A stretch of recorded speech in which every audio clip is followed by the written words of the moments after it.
255. Read my ground up a self-love workbook for the generational curse breaker on social media.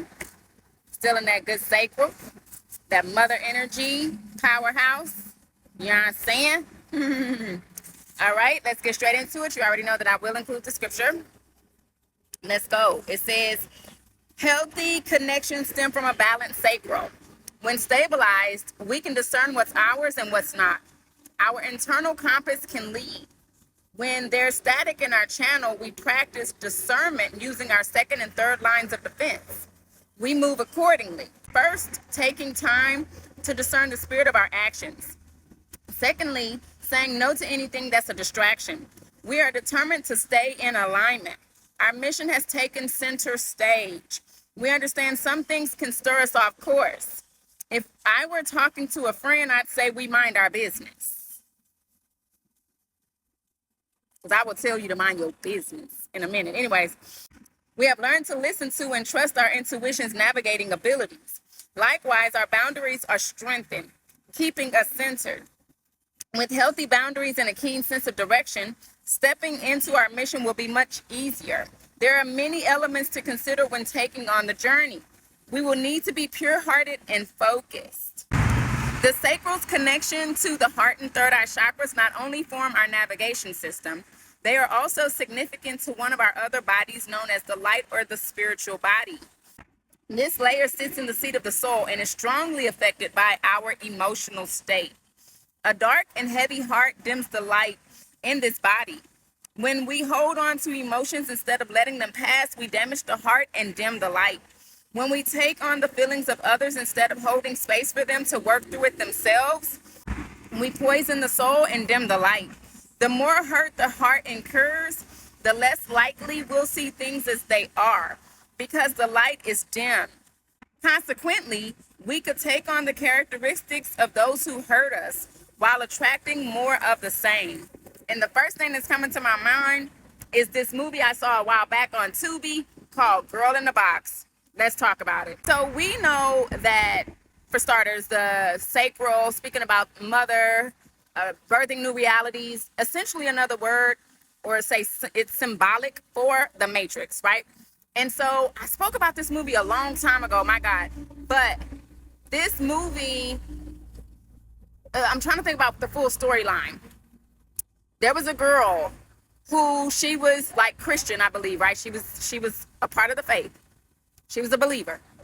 She said she was going to go to California for some type of job or something to that extent or whatever. And she was going to hitchhike there. My God.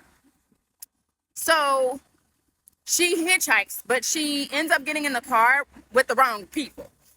It was a man and a woman who were actually married, but he was into BDSM. I think I'm saying that right. BDSM.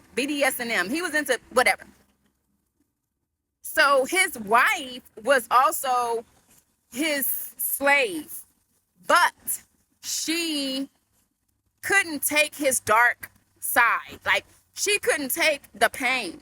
And if you know what I'm talking about, because I'm saying that they were into BDSM, when I'm saying she couldn't take the pain, I need you to put two and two together, sister, because, you know, rated PG-13 sometimes.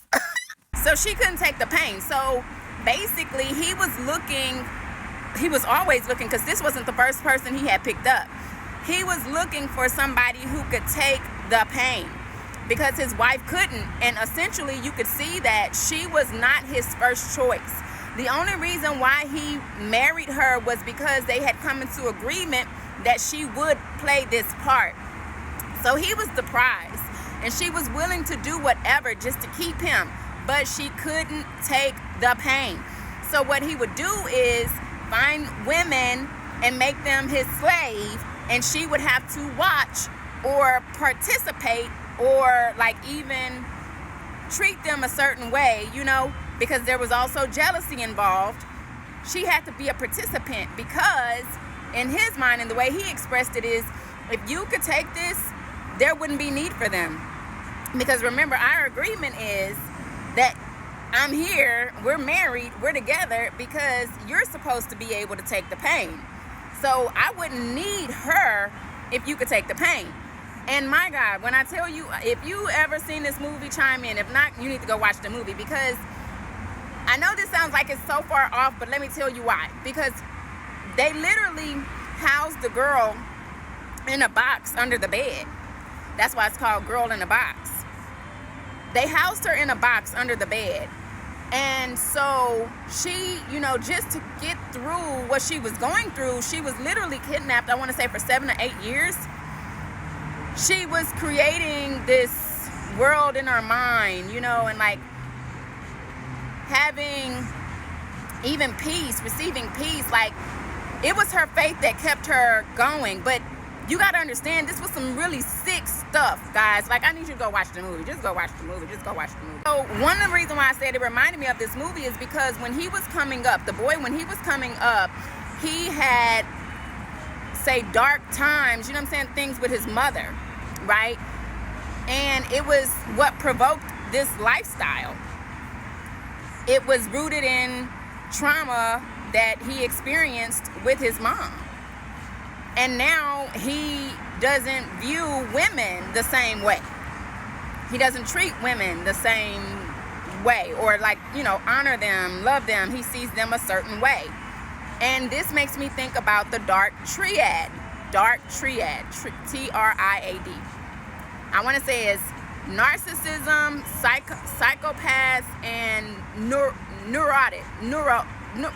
I'm gonna have to put it on the screen. You'll see exactly what I'm talking about, because God started breaking it down for me as to how this manipulative spirit function is called a dark triad. It's so deep, bro. Like, oh my God, it's so deep. I need somebody on the line who actually seen the movie so we can talk about it. But anyways, y'all already know what to do. Click the link in my bio, grab yours so we can do it together.